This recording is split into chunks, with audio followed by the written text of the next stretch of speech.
when one aims to transmute negative connotations. Like, first off, what it do, y'all?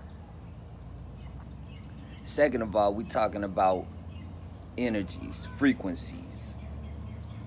We talking about how vibrations correspond with thought waves. But to keep it simple, we just talking about words and how words can mean one thing, but in our mind we can transform it to mean another. A good example that I like to use on this is the word nigga. N-I-G-G-A. A lot of people take offense to that word. But growing up as a 90s child, listening to Tupac, you already know we never ignorant, getting goals accomplished. And that's what a real nigga is to us. Someone that stays focused, stays on his grind, and continues to proceed along the path. You know what I'm saying?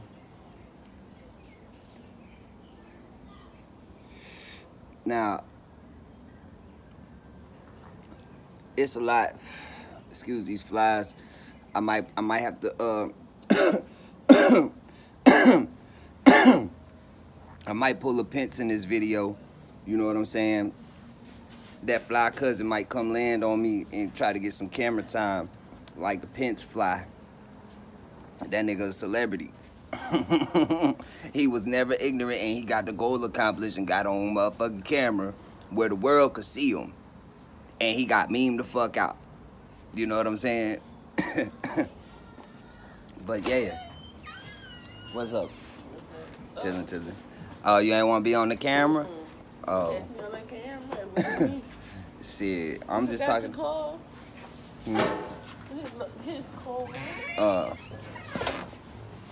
What's up, Josiah? Hell yeah. But now, so we talking about transmutation of negative connotations. So now we did one with the word nigga, the N-I-G-G-A. Basically, one way to do it is to transform the word into an acronym. And each letter stands for its own wording, stands for its own word. And, you know, there are many acronyms out there, but for the negative connotation and for how you personally take it or perceive that word once distributed to you vocally, you can what's the word I'm looking for? It's like basically you could transform the way that your mind takes effect from the word. You know, at first you might be offended, but then once you add that acronym mindset to it, or once you add that that different meaning in your mind, then you'll perceive the word entirely different. So one word that I experimented with recently is the word simp. That S-I-M-P. Now, most people look at it and they be like, oh, you a simp. Oh, you know, and it has a negative connotation. But to transform it into meaning simply in my perspective, whatever actions that might be of a simp, in a sense, would be deemed as acceptable simply in my perspective because the fact of my experience in life. So say like a single mother trying to raise a son and there's no man for the son to become a man. I mean, there's no father in the house for the son to become a man. You know, and this is a talk in other spheres, but I'm not in those spheres. I'll just listen to the conversation, and I'm just using it as part of my analogy. So say that dude is a stand-up and he goes and provides maybe not clothes and food for the child, but he might provide knowledge and insight, life lessons that the child would have never learned otherwise. and therefore,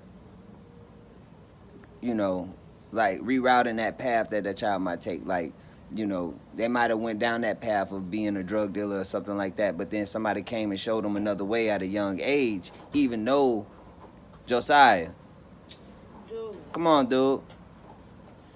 Even though someone might have been in the family and been that influence, that person that was selling drugs, or that person that was, you know, doing one thing or another, but then you might have, just like Robert Kawasaki, or how do you say his name, you know, how he got that rich dad, poor dad, and then he talks about his real father, his biological father is his poor dad.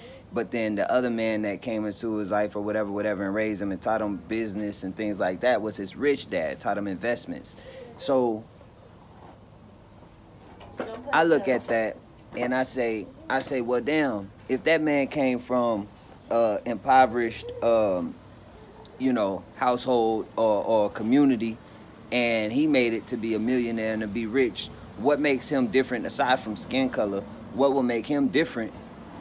And why did he make it? You know what I'm saying? Like if he had a poor dad and he came from a broken family, what was the lessons that was given to him from the rich dad that he took and he just was able to transform his whole life out of? You know what I'm saying? So now I had to look into that. I had to read that story, and I read it when I was young. My dad passed me that book. Because, see, I had my dad. I didn't have my mom. So I didn't meet my mom until I was 25. So, you know, my whole outlook on a lot of things in life is different when it comes to men and how we carry ourselves in today, and what we find important and worth fighting for, and what we, you know, throw to the wind. And you know, one of those things is that, like, I realized that I had my father there for me, even though he was in the military, and he'll be gone for a couple years at a time, and he might come back and then be gone, you know, and we have to talk on the phone long distance, like, just like these niggas that dad's in jail and shit. You know, I could relate to that, because I had to talk with my dad over the phone for a few years. You know, we still talk over the phone. We don't see each other often, and I'm just used to that, you know. So for those dudes that got somebody that's behind the wall, then that they ain't never seen their dad, or they can only talk to their dad over the phone, like, I could relate to y'all. Like, my dad be in Korea and I'm in Louisiana. You know what I'm saying? So shit, I relate. But other than that, you know, just thinking about it, and just like, okay, well, there's negative connotations on the word simp. And it's because, you know, the dude might see that a woman is trying, and he might go and buy her a car. You know, he might see the woman got like 4, 5, 6 kids, and go buy her a SUV or something like that, so her life could be easier because he has it to do, because he's a 6-figure nigga, or because he just got a good heart. But now he's a simp to society, because broke niggas can't do no shit like that, so they feel offended, and they feel some type of way, and the only defense they got is to argue, and then is to go head on and try to fight, you know what I'm saying, or go murk something, because that's the only defense. Their actuality or their reality is not nothing worth standing on. Once you break it down, once you get into the psychology of it, you know what I'm saying? It's like, just because a nigga sell drugs don't mean that he's a bad nigga. Nigga could sell drugs and invest that into a family and spend racks on making sure that his homeboys stay out of jail. They got discipline in the crew, you know, shit like that. But a lot of people, they don't see that. They just see the part of, oh, well, they selling drugs, and they just see the community being torn down. They not realizing that these dudes that's gang, and that's coming together to do, you know, what they got to do, for the most part, the ones that's not just going around doing stupid shit. I'm talking about these niggas that's actually real in the street, and that's real, you know what I'm saying, face value. They going around and they building, and they instilling discipline in their crews. You know what I'm saying? So, I mean, a lot of time you got to think about it. These like teenage niggas to grown men going around, and they just for the first time actually having some type of structure or leadership or father figure in their life. They ain't never had it before. That's why these gangs could pick up little lost boys off the street and go head on and jump them in and shit like that, because they ain't got no father at the home. So they ain't got no simps. They ain't got no simps at the house watching their ass, teaching them no shit. You feel me? So you gotta realize everybody has a role to play, And the negative connotation that people give you, man, look, you a simp, bro. It's simply in my perspective, though, you know, is that's where your perception is coming from, you know, or that's where my perception is coming from. Is it don't hold no weight, you know what I'm saying? When people make up these words and try to stick them on you and label you like a t-shirt, label you like a shoe, you know what I'm saying? But you own your own soul, so you can't be labeled, bruh. They gonna say what they say, and that's them saying what they say. They gonna talk, and that's them talking, but that's not who you are. So don't let it be a label that you wear every day and you feel bad about. You know what I'm saying? If anything, if you gonna rock that bitch, show them how to transmute it, just like we did with the nigga word. It's real talk, bro. A lot of people got to get off the small shit, man. There's so much more we could be doing. We sit in the hood every day looking at these broken down bandos and properties, not knowing we can go out here, fix them up, and own these bitches. It's a process. But people got to want to know how to learn the process and want to pay attention. But we don't pay attention. We want to go where all the hype is, where all the comedy is, where all the drama at. You know what I'm saying? We don't want to pay attention to shit that's really going to get us ahead in life. And, you know, I sit here in Louisiana, and I just think upon these things, and then I ask Most High to go ahead on it and show me the path, show me the way. And a lot of things is coming to light. A lot of things is being shown. And so, you know, as things are shown, you know, more moves will be made. My first move was that music stuff, and now that I got to where I got to with the music stuff, I'm gonna go ahead on and apply myself in a different vein. I'm still gonna make music, of course, but that's not my focus. You know what I'm saying?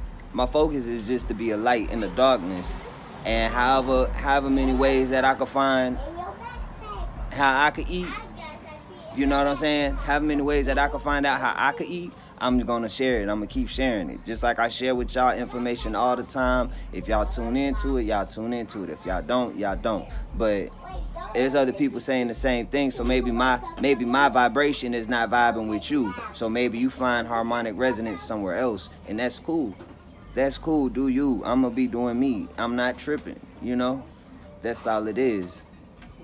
Once you find your little frequency, your little harmony, just ride that bitch with peace. You know what I'm saying? Ride that bitch. Look, I got one. Look at that. I got me a Pence fly. He just not on my head yet. But he already know don't play on my top.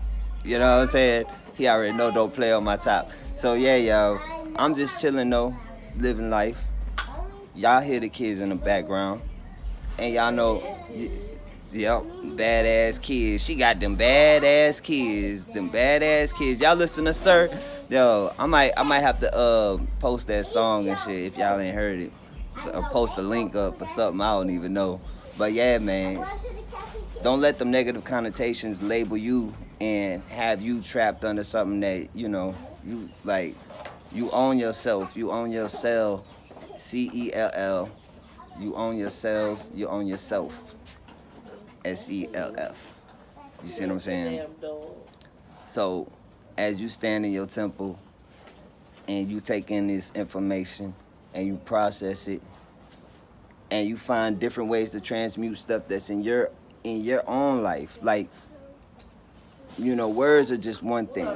And there's many ways to transmute words when you break them down by syllable and things like that. Break down the spelling. I just use the acronyms for this little video right here, just to start bringing y'all minds into a different perspective on a lot of life and a lot of life views. You know what I'm saying? The way we perceive things. It's not really that. We hold a lot of weight on things that don't really matter as much as, you know, other things that should matter more.